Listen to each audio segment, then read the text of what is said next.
Whiskey 9, 7 November, interrogative Alpha Bravo. Negative Alpha Bravo. And this is 7 November Golf. Roger, request you check your Romeo side. I'll go ahead and check my Tango side. 7 November Golf out. November 8-5. And 8-5, 7 November, say again. 7 November, go. I copied a while ago, 1 Charlie transmission that my can use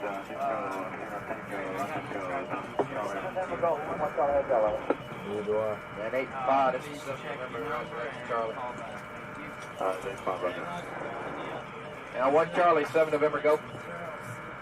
This is 1 Charlie, reference to your last, you're Brandon 158, extra 5 o'clock, 1200 between teams, and local. Also request your unit take inbound message to see if we can try to get Whiskey 9 and 8 for pause. It's a pleasure. And this is 7 November, Roger, stand by. Got that. Got it? Alright. And all units, this is 7 November Golf, my unit Alpha, Echo, X-ray Alpha Alpha in there.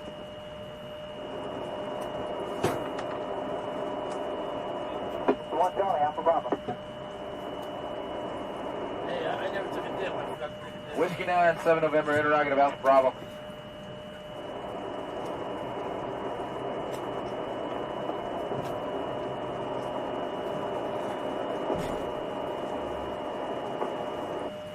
Whiskey 9, Yankee, 7 November Golf, over.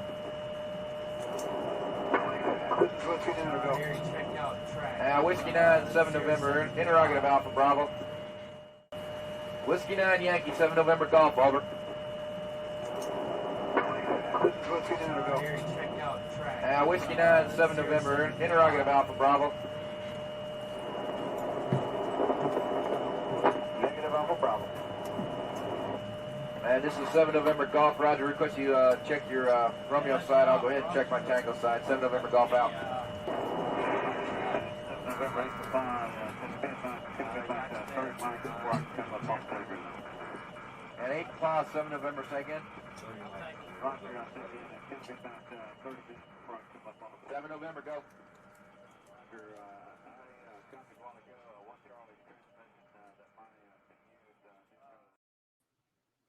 Hey, thanks for making it to a joint live stream with TheCivDiv. Thank you, Clay, for making it. For those that don't know, we have a joint channel called Veterans Daily. And then, of course, I am Jason from Veterans Info Tap, and we are streaming this on all 3 channels if Clay got it right. So that would be good, which I'm sure it is. So thank you, Clay, for all your hard work and your technical expertise, if you will. So here's the deal, Clay. There are changes that are happening within the VA, within the rules, the regulations, and specifically their rating schedules for respiratory, auditory, and mental health conditions. I know you've talked about it. I've talked about it. Collectively, we've talked about it, but it is something that we need to continue the conversation on so folks aren't left in the dark. And for those that already know all of this stuff, here's what I put out to you. Watch this because it helps YouTube understand to keep kicking it down the road to more people. Every day we get new subscribers coming on, new brothers and sisters that are coming into the fold that have never heard of this. So it's important that we all work together. Many hands make light work. Clay, I'm going to send it over to you. Give us just that brief high-level overview of what we can expect, and then we'll start diving into it. Absolutely. And something I do want to hit on real quick. I had a random phone call. I just want to make sure it wasn't my wife or my kids. The reason we decided to do this live stream is because we do these videos a lot, specifically on mental health, tinnitus, and sleep apnea changes. And we get a ton of questions. And so if you have questions on the changes specifically, we will go, I'll sift through the chat and pull them up and we'll answer them. But to give a broad overview, Jason, changes are happening. I think April 2025 would be, I would argue veterans should use it as a planning factor specifically, not a end all be all. And food for thought. And I'm going to say something that's not going to happen, but it's going to get the point across. Could the changes happen tomorrow? That answer is yes. Is it going? No, it's not going to happen. So don't, misconstrue what I'm saying. But that's the mindset veterans need to have. And so if it happened tomorrow, do you have your intent to file in place to where the old rating schedule still takes effect, or are you dependent on the new schedule? That's what at the end of the day, that's what we want to avoid, right? We want to put veterans in the best possible spot. And so I think we should start off with mental health, Jason. On top of that, this is one we actually disagree with. And so we're going to get two different perspectives. And so, we'll give a brief overview of mental health, and then we'll dive into some questions here. Yeah. I have one more thing. I'm sorry. Okay, and then I have one more thing too before you start. Okay, so Jason, we have a partnership channel here, and so I can't tell who's who, but I can tell you this: what's good for Jason is good for CivDiv. What's good for CivDiv is good for Jason, right? And so, first off, Chuck Truitt, thank you for joining as a member. We definitely appreciate that. And AF Vet with 5 TheCivDiv memberships. That I guess I know that one's for me. I definitely appreciate that. I don't really know what gifted 5 means, but I'm sure it's awesome. Thank you very much. I appreciate it. But with that, Jason, go ahead and give us an overview of mental health.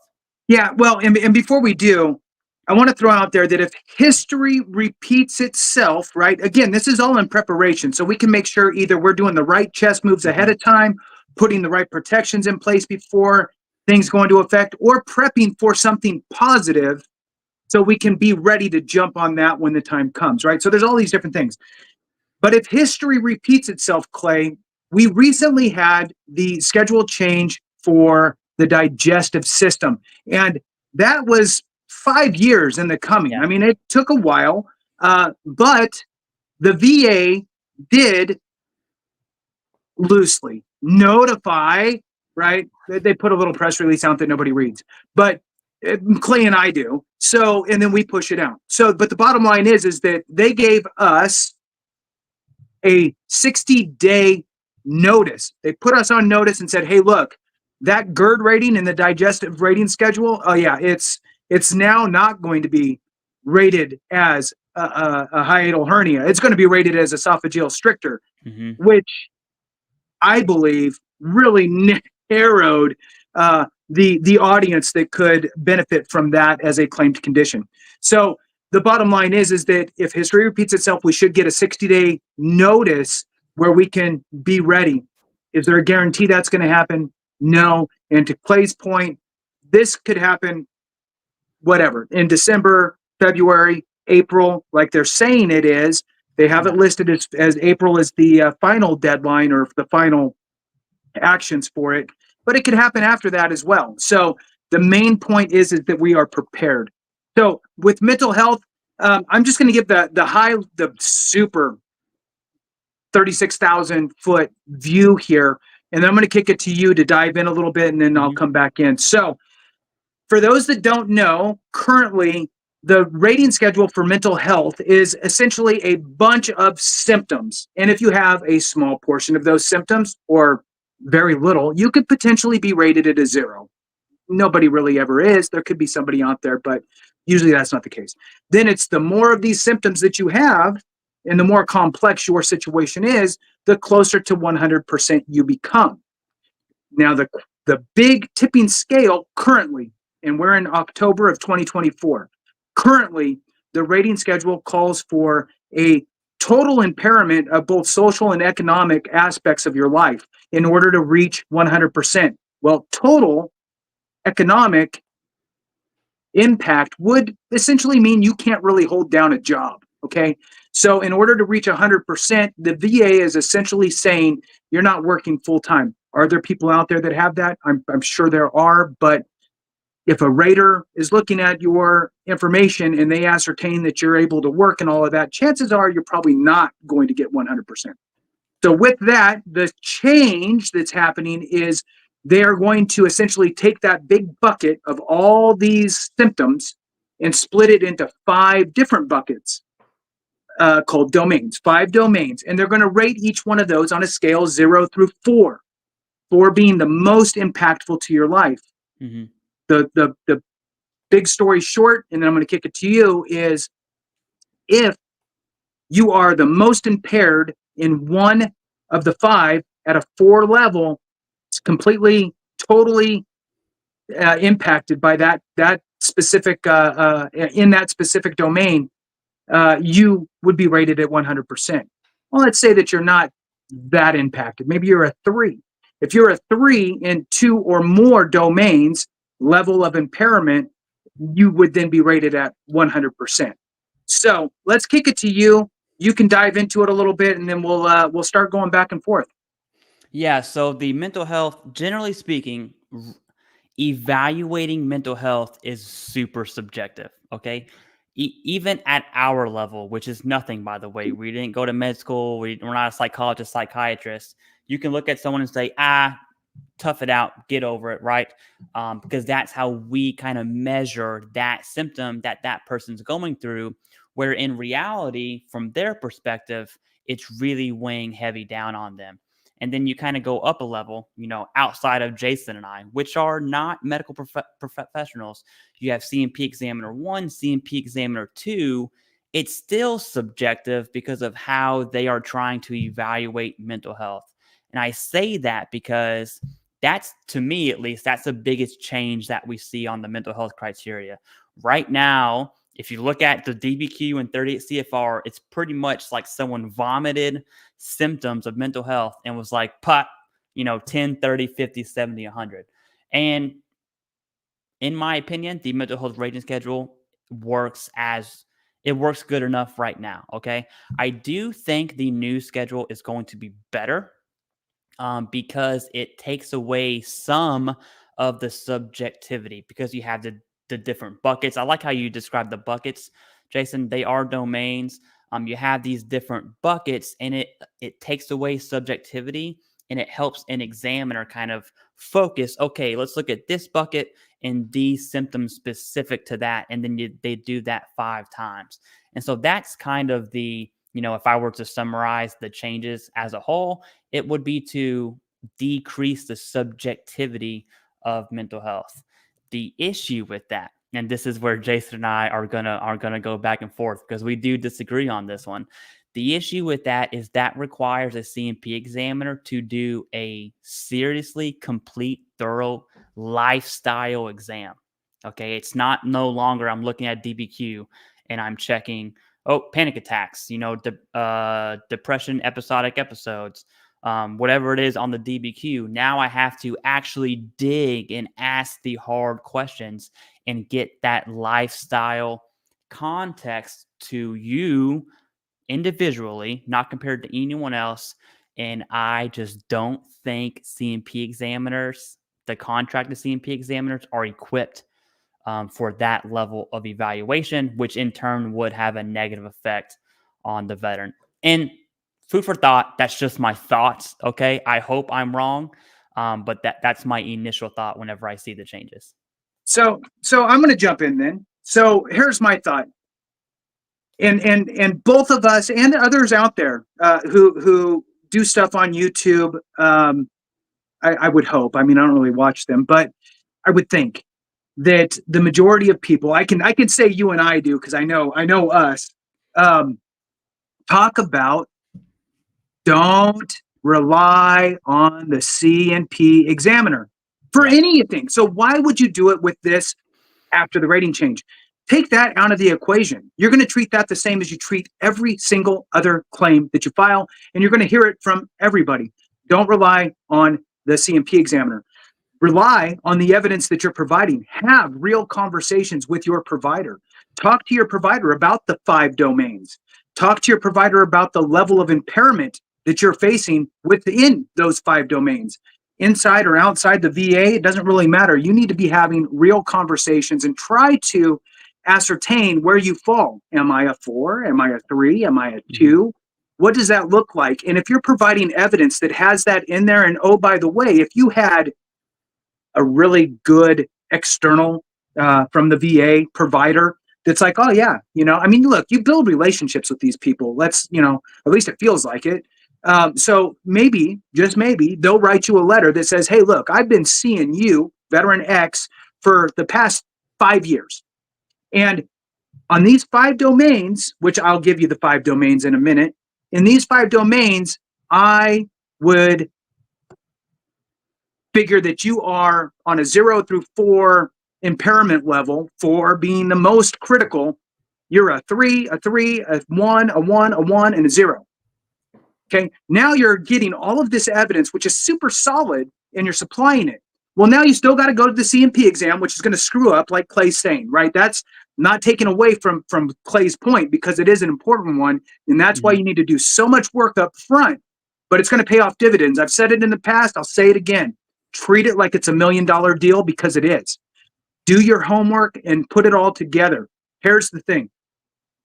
For those that saw the video I pushed, a couple videos that I pushed out earlier this week, the Supreme Court is hearing a case on if evidence is in equipoise, the VA is supposed to rule in your favor, right? So there is a big, huge spotlight shining on the VA right now regarding that rule, the benefit of the doubt rule. So even if your evidence came in at this level and the C&P examiners here, if they're considered equal or even really close to equal, the VA is supposed to rule in your favor. Now, do they get it right? No, they don't. They're always going to screw it up. But the board and the U.S. Court of Veterans Appeals, those 2 courts, 2 different ones in the appeal process, they're getting a lot of scrutiny right now by having the justices at the Supreme Court digging into their practices. So it might be good information for you to have as you cross that bridge. Back over to you, Clay. Yeah. All great points. Okay. Absolutely. All great points. And there is a little tidbit in there too that adds to the subjectivity that I would absolutely consider. And in the proposed changes, it calls out medication specifically, which that is already code in CFR. So the VA is already supposed to be following those rules. Meaning, if you take medication and the medication works, you are rated on your symptoms post medication. Hypertension is the best example because you can have, you can be deathly hypertension. You take medication, it's lowered down to 0%, which sucks for VA ratings. Really good for your health. Do not stop taking your hypertension medication if that's what you got out of that. Just forget that, right? But that same thing applies for mental health, and I think because the proposed changes calls that out specifically, I'm very curious as to why. It's already a 38 CFR code. Why would they double down on that in the proposed changes? That is a thought in the back of my mind. Yeah. And it adds to the subjectivity of, again, you have 2 examiners looking at medication. Yeah. And it's just Right. food for thought. Yeah. It's very nuanced. There definitely is not a single answer. But if you're ready, Jason, we can run through some of these questions and just let me do one thing here real quick, ahead. and then we'll jump into those. So on your point of the verbiage being kind of doubled down in the proposal, I would say that, we're not doing a line strike and just remove and replace one thing. We're not doing an edit to the rating schedule. They're rewriting the rating schedule. Yeah. So that might be why they're doing that. I mean, I don't really know. My guess. The other thing I want to do here real quick is just read off the 5 domains so people understand the categories in which the VA is looking at. Then we'll jump into questions. So the 5 domains, so everyone understands, is cognition is number 1.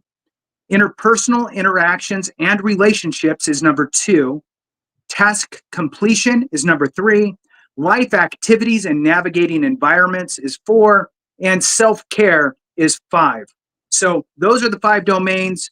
And again, just as a food for thought, if you're a level 4, the most impactful in any one of those 5, you're 100%. If you are, and it's got to be deemed by the VA that you are, right? But you need to provide that evidence. If not, if you have 2 3s in any 2 of those domains, you again are 100%. Let's hit some of those questions up, Clay. All right. So Francis, and this is in no order. I just kind of scanned for questions related to the changes. So if we're probably going to be answering things multiple times. All right. So when is the tinnitus, MH, and sleep apnea changes going to take effect? Because I just filed October 2nd.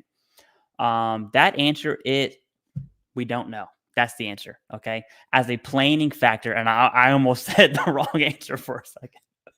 As a planning factor, and I think Jason and I agree on this one. April 2025 should be in your brain. That should be the date that it is final. It's probably not going to be that exact date, but it's used as a planning factor. Now you have already filed.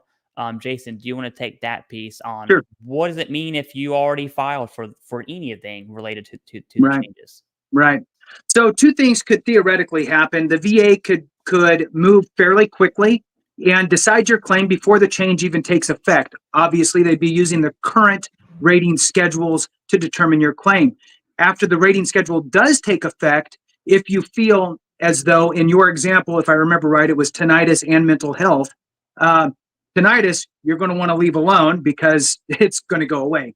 The mental health, if you feel as though you could get a higher rating on the new schedule, you would actually have to file for an increase. So that is kind of one option that could happen. Another option would be is that the VA takes a long time with your claim and you cross over into the new rating schedule time frame. Now you got two rating schedules in play during your claim processing period. When that happens, the VA is supposed to, okay, they're supposed to, doesn't mean they're going to, they screw up all the time, okay? This is why it's so important, by the way, Clay, is if you don't know what they're supposed to do, you don't know if they did the right thing or not, and you might just take an incorrect outcome, right? So what they're supposed to do is they're supposed to weigh your evidence against both of the rating schedules and give you the more favorable one is what's supposed to happen. So if you don't feel that happens, then you would want to file an HLR, higher level review after that fact to have that conversation and make sure that they got their ducks right. Now, that's really kind of the two biggest things. Do you want to add anything to that pops in your head? Yeah, what Jason just said about the VA is supposed to take the old schedule and the new schedule, assuming you fall on both. That's not just us saying it. That is an M21 TAC 1 reference. Okay, it's a regulation that the VA follows. Food for thought. You think you're a brand new VSR on the street. You're rating VA claims. Does the VA teach VSRs the entire -1 and -5 and 30 CFR? The answer is no, they do not. And so I love how you brought up that if you didn't know that, then you just accept the VA's answer. That it could be good and it could also be bad. I do think for a lot of these questions, using GERD and IBS as like the staple, because that already happened, is a great example. And so, for instance, veterans who were rated for both the GERD and IBS prior to the changes, nothing happened. The changes happened, nothing happened. In order for them to get those separated, if they wanted to, most probably won't, they would have to submit an increase. And so that's a long way around the barn of saying if you already filed, you're probably going to be service connected prior to these changes, by the way, even if you filed all three of those. You're fine. Nothing needs to happen unless you want it to happen, and that would be an increase. Real quick, because I know I said something, and I don't want someone to get a hair, on their neck or anything. The only what are you saying, Clay? Not the only. What are you saying? A hair on their neck? Submitting the increase is not the end all be all answer for everyone. It is specific to you, and you need to figure it out. Jason and I cannot tell you through YouTube how to answer that question. So, for instance, looking at GERD, if a veteran had both GERD and IBS and their GERD, they had the esophageal stricture symptoms, immediately I would say, yep, I'm submitting an increase to have those separated. If they didn't, the answer is probably no.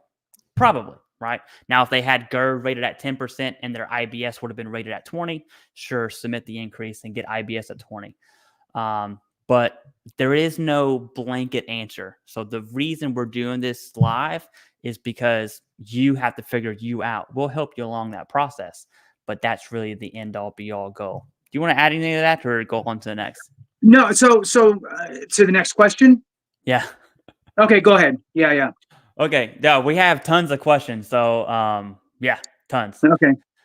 If you are 100% on CPAP when the change comes, what will happen to that our 100%? Will they take it? I just want everyone to know. I'm pulling up the question so you don't think that I'm the one who can't. You get what I'm saying. Yeah, nothing happens if you're already rated. Go ahead. So let me read this then. So for that, right here in here's a snippet from the law, one of them anyway. So it says, however, in no event shall such readjustment in the rating schedule cause. In no event shall a readjustment in the rating schedule cause a veteran's disability rating in effect on the effective date of the readjustment be reduced unless an improvement in the veteran's disability is shown to have occurred. Now, here's the thing. It's so weird to have to read into this stuff. And this is why when you're looking at law, there's a lot of, okay, well, we think it means this. It's all about interpretation, right? And I'm going to tell you this. I think, Clay, you and I need to really reach out to maybe the House committee and the Senate committee about adding in a little extra line or so. The bottom line is that the rating schedule changes. That's not going to allow the VA to reduce you because now you're in a different mark on that rating schedule, right? They're not going to shift you because of that. Mm-hmm. Now, if you magically get better, that's different. Okay. So if you show improvement, that's different. I needed to CPAP. Now all of a sudden, hallelujah, I'm healed. I don't even have sleep apnea anymore. Different situation, right? Because you've actually improved. Versus the rating schedule changed and I'd be in a different spot on that rating schedule. That is not what they're talking about. They will not adjust you solely based on the schedule of rating changing. Clay. Yeah, no, I'm glad you brought up current symptoms. I think that flies over a lot of veterans' heads all the time. The VA determines your percentage on current symptoms, not what happened 10 years ago. It's what happened right now. And that goes for all claims, not just the changes either. Now we have another question, Jason, and it kind of leads into tinnitus. And we can go ahead and talk about that. I was told yesterday during a CMP that my tinnitus cannot cause migraines or headaches. It's 50-50, that it can only aggravate headaches or migraines. So this is not a question specific to the changes, but it does bring up a great point about the tinnitus changes. Yeah. Because, we keep saying tinnitus is going away, which is true. The diagnostic code for tinnitus is... Everybody's ringing in the ears is going to disappear. Everybody's healed. The diagnostic code from 38 CFR is flying away. Okay. It will be deleted, erased, and you'll see tinnitus ringing in the ears as a symptom under hearing loss. It was vertigo, which in 38 CFR is peripheral vestibular disorders. That's really hard to say. TBI and like a ton of neurological conditions, right? And so that's where you'll see tinnitus as a symptom. And I want to hit on the secondaries, and I'll pass it to you. The VA rates symptoms. They always had, and they always will. The VA rates symptoms. In fact, if you have a chronic symptom, the VA that doesn't meet 38 CFR, the VA will find a place in 38 CFR that best suits that. Chronic pain is a great example. If your chronic pain best suits a lumbar strain rating for that diagnostic code, they'll just throw it in there. Okay. If it best suits for a mental health rating, they'll throw it in there. And so the VA rates symptoms. They do not rate the diagnosis, period.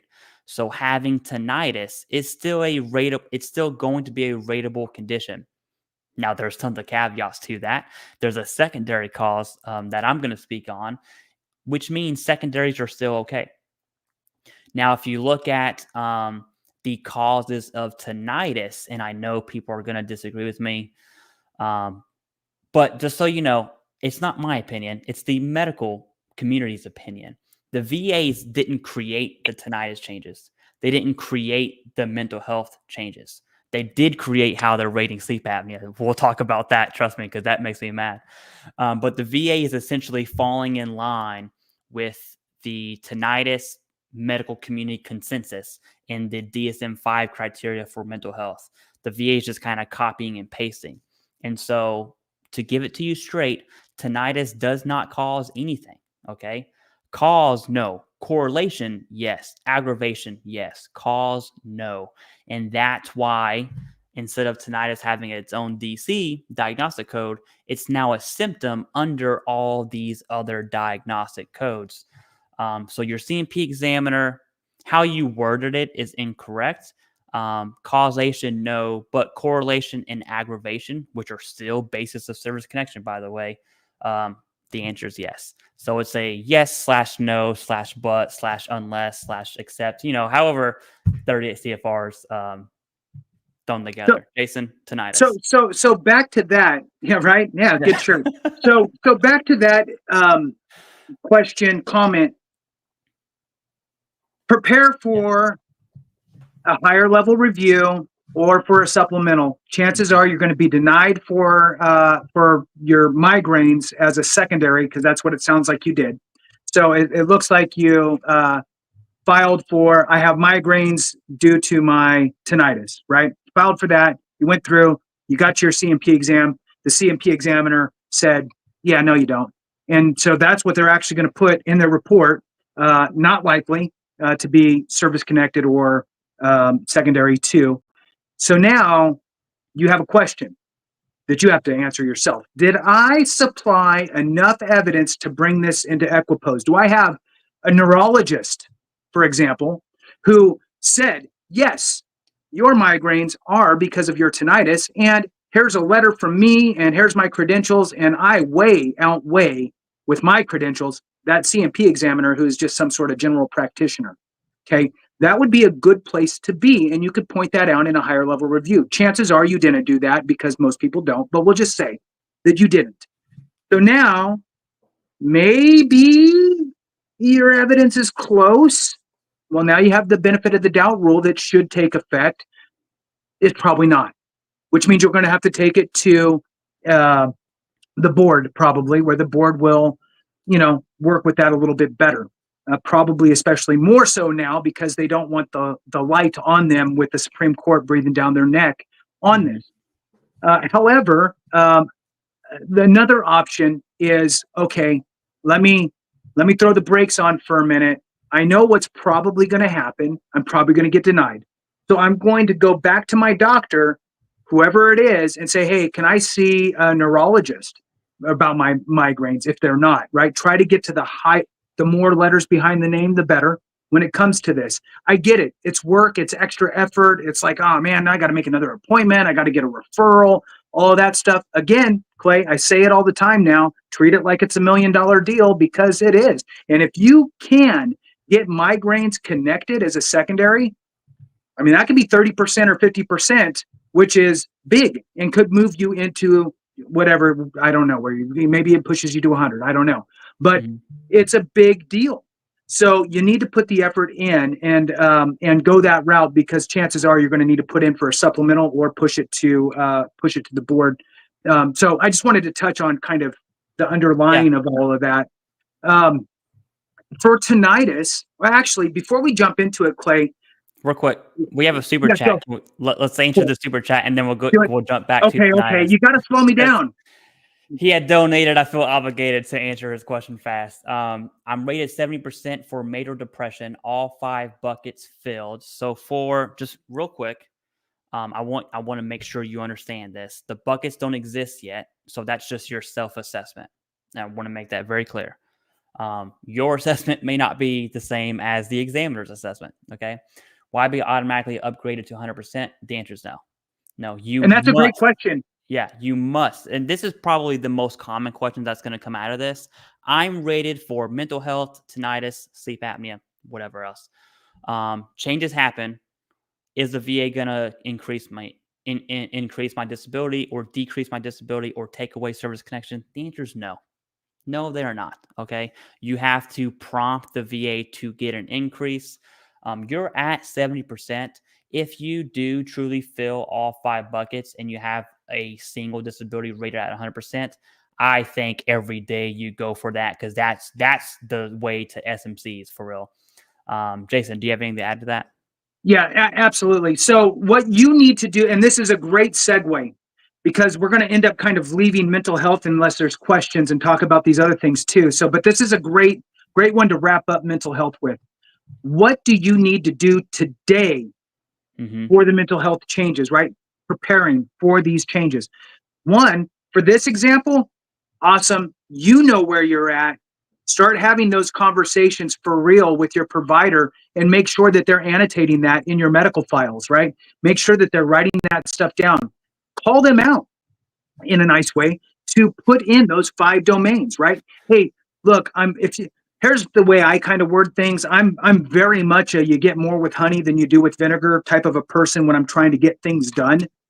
So if I had a external from the VA provider, my conversation would be, hey, so-and-so, whatever your connection is, I'm working with the VA on my mental health stuff, and I'm putting in a new claim so I can get reimbursed for my medical expenses for all of this stuff. And, it would be helpful if we can outline the 5 specific areas that they really want me to focus on. And if we could talk about the severity in each one on a 0 through 4 rating schedule, kind of a rating system, with 4 being the most impactful. Can you help me with that? Yeah, sure. Okay, great. Then you can start having those conversations. And then who knows, maybe they'll write you a letter that just says all of that information, and that here's the 5 areas of concern, and here's your impairment, right? On a 0 through 4 scale. Completely impaired at a 4, and doesn't bother you at all at a 0. Start doing that now. Get all of that, because sometimes, look, this stuff doesn't happen overnight, right? One visit isn't going to fix all of this stuff. You need to start building it, building, developing all of your evidence and making sure you have it there. Again, a broken record, it's $1 million deal. Treat it like it is, because the more effort you put in, the less heartache you're going to have, because nobody likes getting denied or rated lower than what you should be. Nobody likes going through the appeal process. It's a lot of anxiety, and especially on the mental health side. I mean, look, there's already enough anxiety. One more screwdriver turning a screw on you is like, you just don't need it. So take your time, put it in an intent to file if you haven't already, and start developing your mental health claim appropriately. Do not rely on the C&P examiner to get it right for you, because I'm in agreement with Clay on that aspect. They're not going to help you, especially in this. There's no way. There's way too much to unravel in a 30-minute to an hour-long mental health session, right? With somebody that you've never met before. It's the weirdest thing. So you need to front load it with as much evidence as you can, and work on that today as how you prepare for tomorrow. Clay. Yeah, I think that, honestly, I'm probably going to steal that from you, Jason, because that is the biggest takeaway from this, is front load evidence specifically for mental health, because it is just a 1-hour exam is not going to, at a one-time visit with someone you've never met before, it's not. You're not going to show all your car. You're going to keep stuff in, and it's just not. Yeah. Agreed. Okay, we have this not a question, it's a comment. So I'll tell you this: Greg is extremely smart. Just food for thought. But he says, so you do not want to close out a possible relationship with other conditions and limit consideration to just hearing loss and tinnitus claim. It's not a statement, but what it makes me think of, Jason, is when insomnia changed, and I think that's another staple we can use as an example, because that was a bad change. And in my opinion, it was a bad change, right? Where insomnia can't be secondary. It can't be secondary, meaning its own mental health rating. It can be its own rating if it's service connected via direct basis of service connection. And so now we see a lot of tinnitus secondary insomnia ratings, because people see a YouTube video about how tinnitus can get them 100% with insomnia, right? And so that'll come back at 10% now. So now you have tinnitus 10% with insomnia. And some people would say, don't even claim insomnia. It doesn't matter. I would say I think that's completely wrong, because you're really missing the point. And I think that's what Greg's getting at here. Just because insomnia is still going to be roped under tinnitus capped at 10%, insomnia is going to lead to other conditions. And so Jason and I say this all the time: be properly rated. I don't care if it's a 0%, a 10%, 150 million percent. Okay. I don't care. Be properly rated. That in that instance, insomnia is most likely going to develop into irritability, severe anxiety, depression. If you're not sleeping, trust me, our superpower as humans is sleep. Like, that is our superpower. If you're not sleeping, you are on a downward decline to death. And that's just the most blunt way I can put it. And so when I see people say, oh, they changed insomnia, don't even claim it anymore, I'm like, whoa, whoa, whoa. No, that's not the case at all. Still claim insomnia, because that condition can get worse, and that condition will develop, maybe not tomorrow, maybe not a year from now, but 5, 10, when I am Jason's age, my conditions are going to get worse, right? But thank you, Greg. I know that wasn't a question, but that is something that really brings home this whole stream. Do you have anything to add to that, Jason? No, that's awesome. I do want to just mention, we started to go down the road of tinnitus, right? Mm-hmm. And I just wanted to remind people from the VA's, I guess, press release or whatever you want to call it. It's like 2 sentences. So they say, this is from the VA to the public, right? For tinnitus, the proposed changes would recognize that symptom within the veteran's broader ailment and provide service-connected compensation for tinnitus through the disease to which it is attributed to.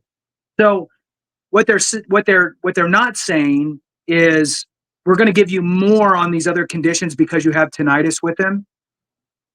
It's just part of your symptoms. Okay. Mm-hmm. So another example, Clay gave them out earlier. I know there's other people watching that weren't watching before, but essentially there's not going to be a standalone, I have tinnitus, it's just ringing in my ears.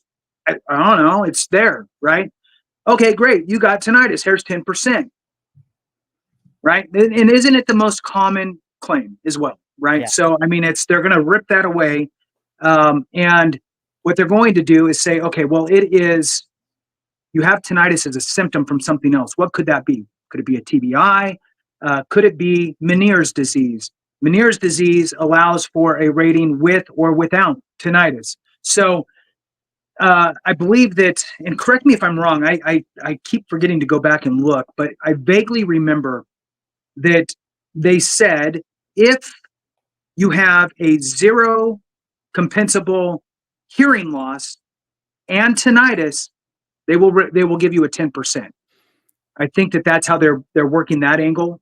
Yeah. Is So that how I interpret the changes, I think that's the best way to start that.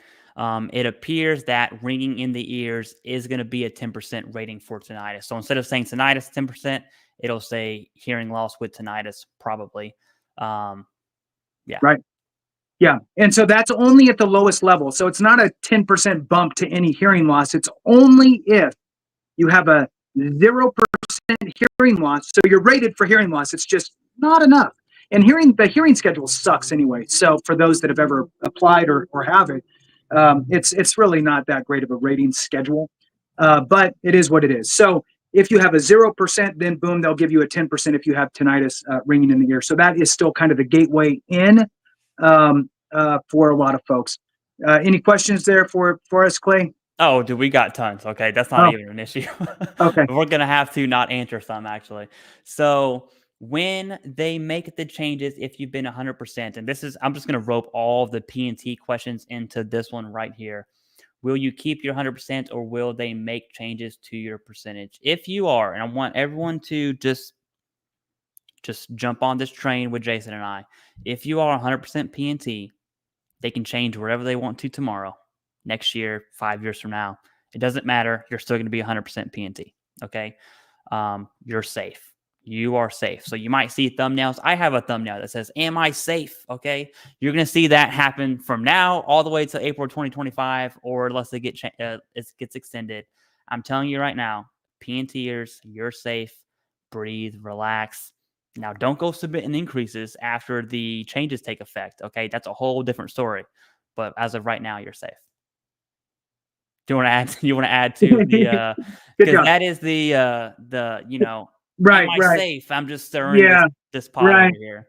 So everybody uses the word grandfathered, right? So yes, you are essentially, for lack of a better way of putting it, grandfathered. It doesn't say anywhere grandfathered, but the intent behind the different pieces of law through the M21 or through the CFR or the United States Code of whatever, all these different things all imply anytime there's a rating schedule change, the veterans ratings should not be effective solely because of the change.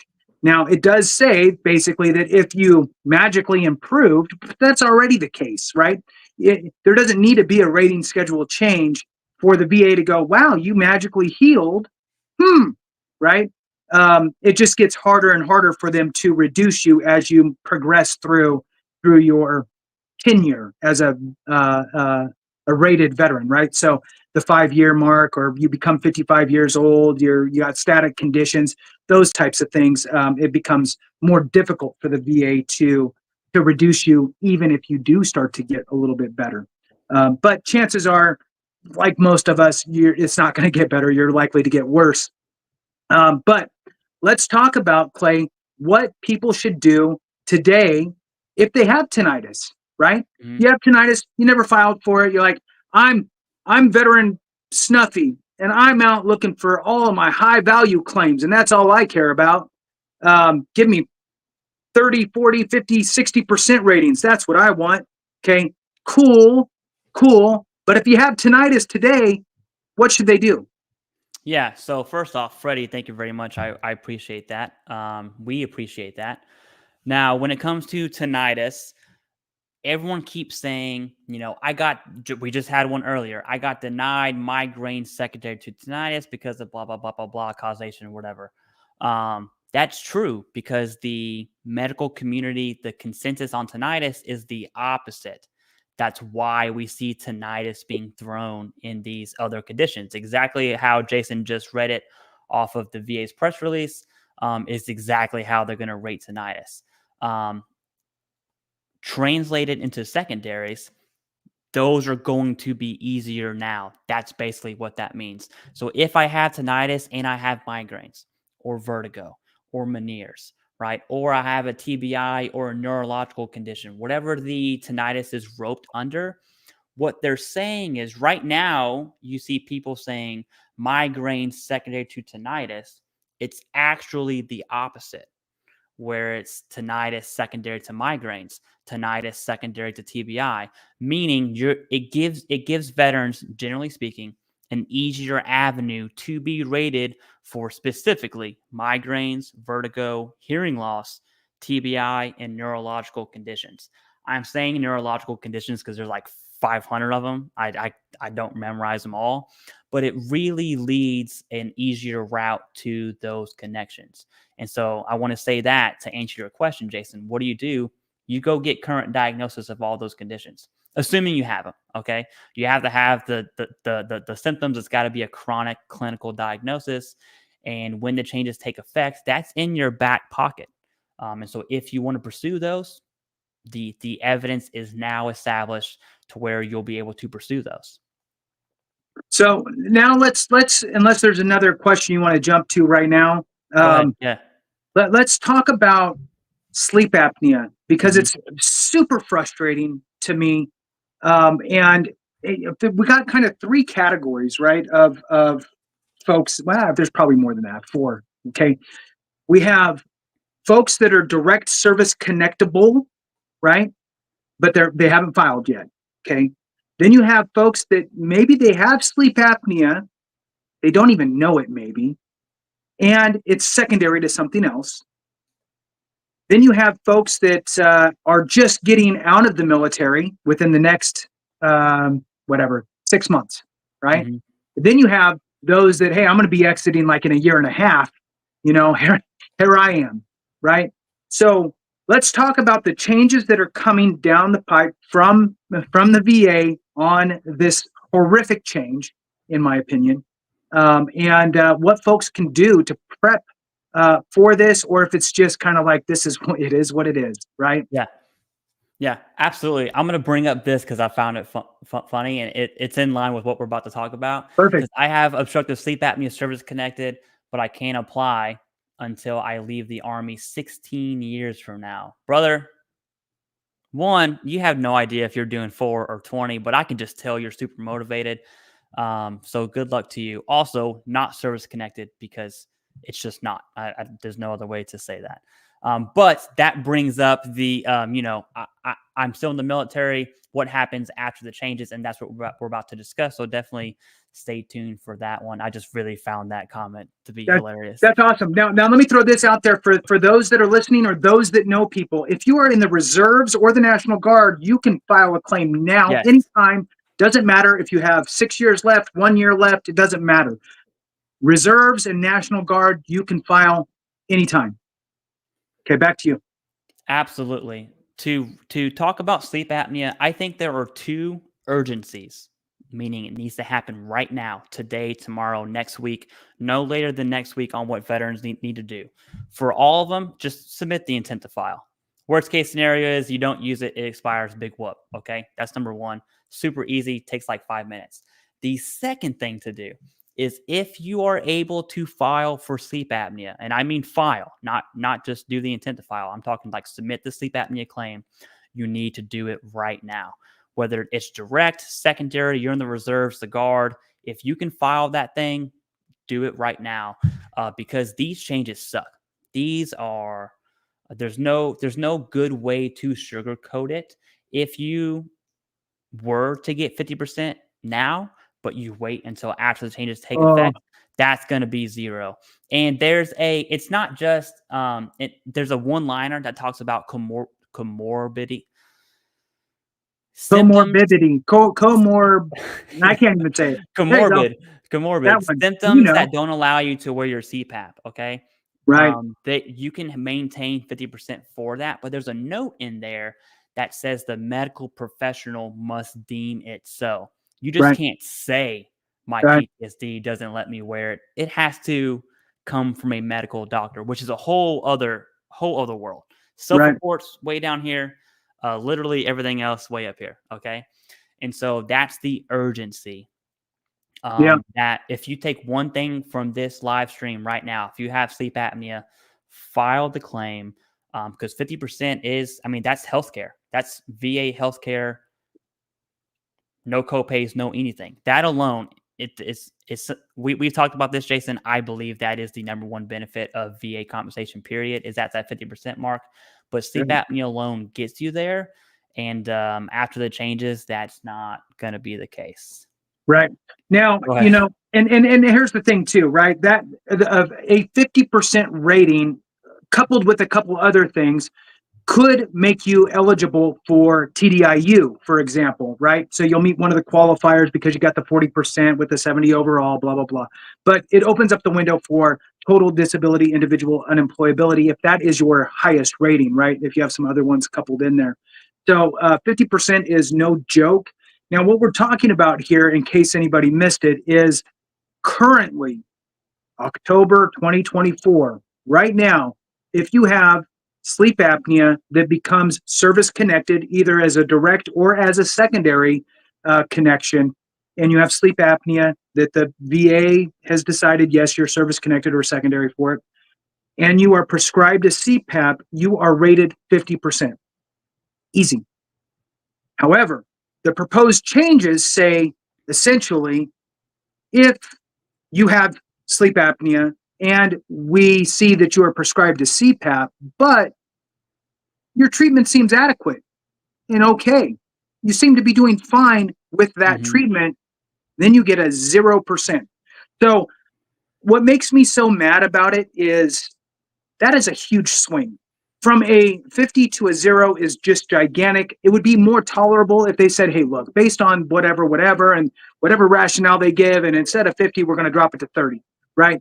At least that would be a little more, I guess, understandable in a way. But it's just such a big swing, Clay, that it really bothers me. What I would do today, right, is if I wake up tired, if I'm told that I snore, if I have some sort of signs or symptoms that something else may be going on with my sleep, I would go get a sleep study. Yeah. Get a sleep study and see if you have sleep apnea. Again, Clay, treat it like it's $1 million deal, because it is, right? So put forth a little bit of effort. That sleep apnea could be secondary to some other service-connected condition you have. It could be in a way that where you can tie it all together and get that filed. If you have evidence in service and you're currently serving, right? There's plenty of service members that get diagnosed for sleep apnea before they're getting out. If you get that type of a situation and you have between 3 to 6 months before your discharge, not before your terminal leave, your actual discharge dates, 3 to 6 months, you can file a BDD claim. So Bravo Delta Delta, benefits delivery at discharge claim. This is a moment where you'd want to take advantage of that and get that process going beforehand to make sure that you are in before the change. This is such an important one. You want to do anything you can do to preserve the effective date. Now, if for some reason I don't know, I don't really know how to express it exactly right, but you'll get what I'm saying. If you file an intent to file today, and for some reason you do not have all of your evidence together by the time they do the schedule of ratings change, file a claim for your sleep apnea with whatever you got, right? Do not let the intent to file expire. Okay, you want to preserve the effective date because that date is the date of the rating schedule that was in place then. So file your claim with what you got. If they deny you, it buys you more time in which you could then file a supplemental claim with all the other evidence that you need. Maybe you needed some sort of in-service evidence, for example, and the National Archives is taking forever and, whatever's happening, right? And so now finally you get that. Now you can file your supplemental claim with that and still preserve that earlier effective date so you can kind of stretch it out a bit. Anything you want to add, Clay? Yeah, there's 2 more things on sleep apnea. So we don't know when the changes are going to take effect. The Fed Reg put a little date on there of April 2025. And so that's why we're referencing the April 2025 date, food for thought. What we do know is that mental health has its own regulation, and the auditory and respiratory have been roped together. And so we do know that the tinnitus changes and the sleep apnea changes are going to happen at the same time. Okay. Right. That's wrapped up in the same policy. Mental health is wrapped up in its own. Could they be together on the same dates? Yes. I think that would be way too much of a caseload for it. Basically be like PACT Act 2.0, right? You have like millions of claims just flood the system. And so if I were in charge, I would space those out about a year is what I would do. Knowing the VA, that's probably not going to be the case. Right, which means that they're probably just going to, let's just do them at the same time and get it done with, and we'll drink out of a fire hose, and then we'll blame everything else. Yeah, that's pretty much what's going to happen. Yeah, absolutely. So zero food foresight. for thought, that's going to happen. And so you had mentioned BDDs, and I want to talk about the dude who wants to do 20 years, dude, American Eagle to that guy or gal. If you are in service right now, active duty, not reserve, not guard, you're active duty, Title 10, and you're looking at these sleep apnea changes and you're wondering about the changes, listen, there's nothing you can do. Okay, that's the God's honest truth. There's no reason to stress about it. It's completely outside of your control. If the changes take effect on April 1st of 25 and your BDD 180-day window is on April 2nd, 2025, you're on the new schedule rating. You can't do anything about it. Okay, unless you get like administrative separated, which I'm not recommending.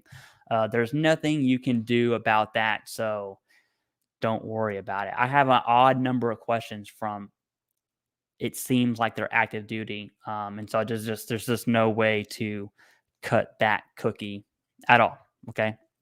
We do have a super chat, Jason, from Roosevelt Taylor. Says, also won my HLR in September 24 from an earlier claim filed in August of 23. Okay, congrats to you. Moving from overall 60 to 80 rating, why get back pay and when? Yes.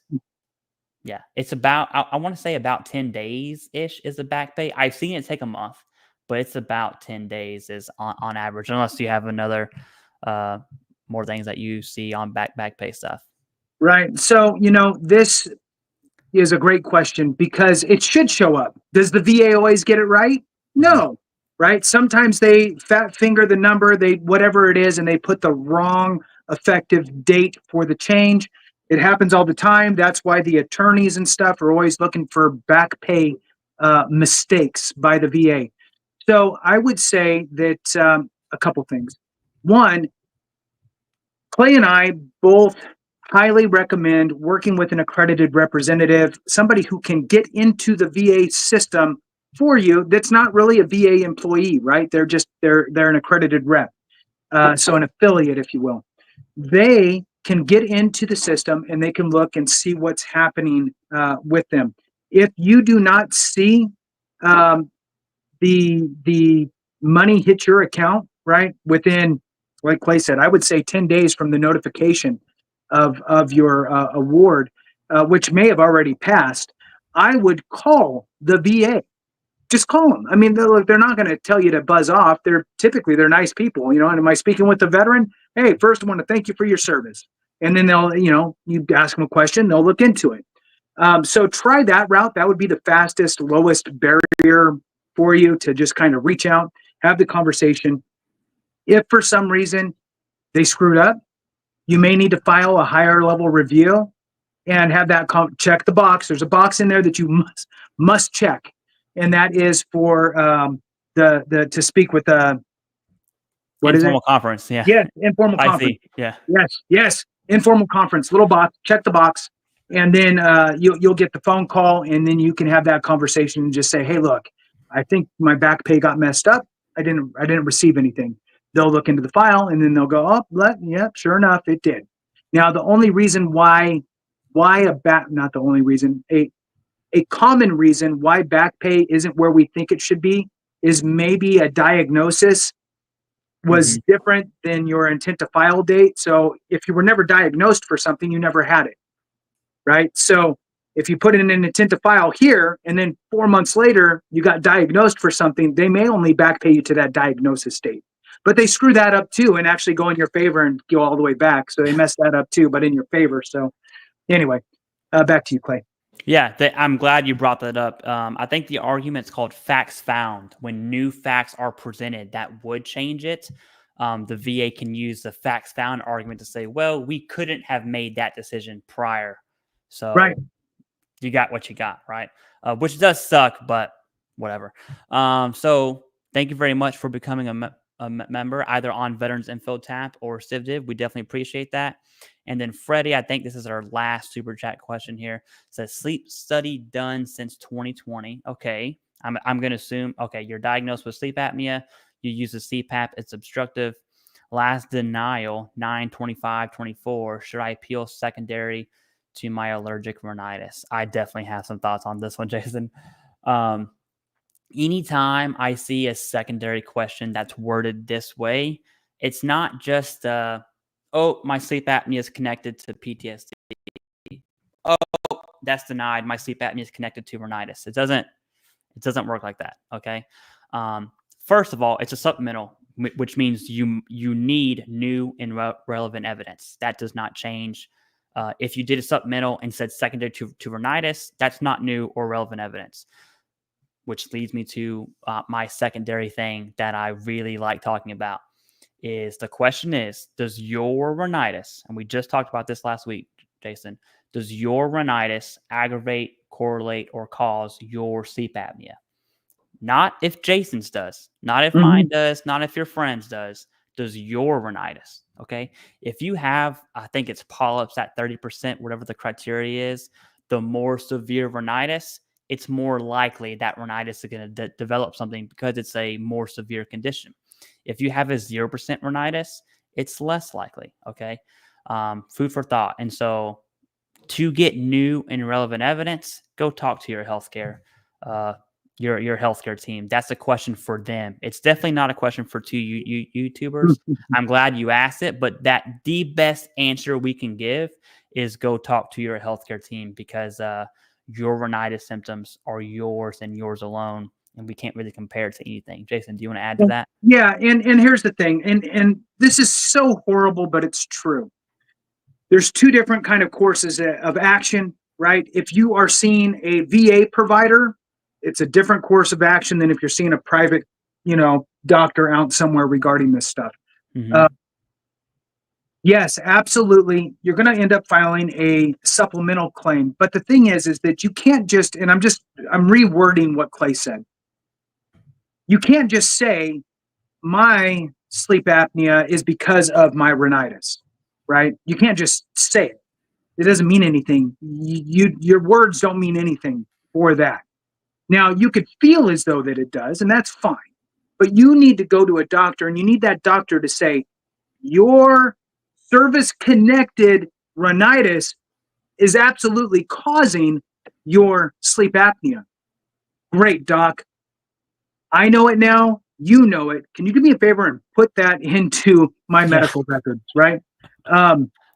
I understand you're just telling me, and that's great, but I need it in writing, right? In fact, I'm actually working with the VA so I can get, some reimbursement for my medical expenses and so forth. Would you mind putting that in a little letter for me? I'd really, really appreciate it, right? Great. I just need to show them that this caused this, right? Have them do that for you. Now that's solid evidence that's saying this is causing that, right? Prove to me that it's not. A doctor just said it is. So that would help you. And then when you go to your CMP exam, yes, I've been seeing my doctor. My doctor has, explained to me in detail how my rhinitis is causing my sleep apnea, and it has nothing to do with anything else, right? I got a letter. I submitted it to the VA. I hope that they sent it to you so you could read it as well. I've sent all the evidence to the VA, whatever you say in your exam, but you can come from a point of, we'll call it power, with knowledge, right? That that you've supplied the information needed. And again, it goes back to this Supreme Court case, right? That's all about the benefit of the doubt, right? So our level of providing proof and evidence is not like you're going to a criminal court, right? It feels like it, but it's not. You don't need to have this big, all this evidence without a doubt.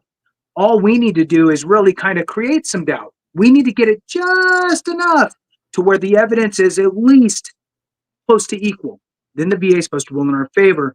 And that's that Supreme Court case that's going on, which I believe, just with the fact that the Supreme Court is hearing it and moving along, and they'll come out with a decision in the summertime, that because people aren't dumb. So all the judges at the U.S. Court of Veterans Appeals and the Board of Veterans Appeals, those two courts, all those judges are like, well, I don't really want the Supreme Court breathing down my neck, so I'm going to really kind of take this into account a little bit, So I think that we're going to see some better outcomes on those close to call cases. So with that, I'll kick it back to you. Yeah, that was our last one until we have a new last one. So as of right now, this is our last one. So the question, thank you very much. Picton, I think that says Pitcon. Okay, Pecan. Appreciate that. I love reading names. So I have sleep apnea, use a CPAP. CPAP and supplies are received through the VA, and my study was community care a few years ago. All right, diagnosed, have the treatment. My doctor has told me it's a secondary to TBI. Should I risk it? Then when I'm 90% PNT with IU since 2016. Okay, so your IU. Now this is a tricky one, okay? And there's no one answer, but we'll give you your options. Your IU, P&T, because you're past your 5-year mark of IU, obviously. You have a CPAP, you have sleep apnea. Your doctor says it's secondary. I would want to know the basis of what they're actually saying.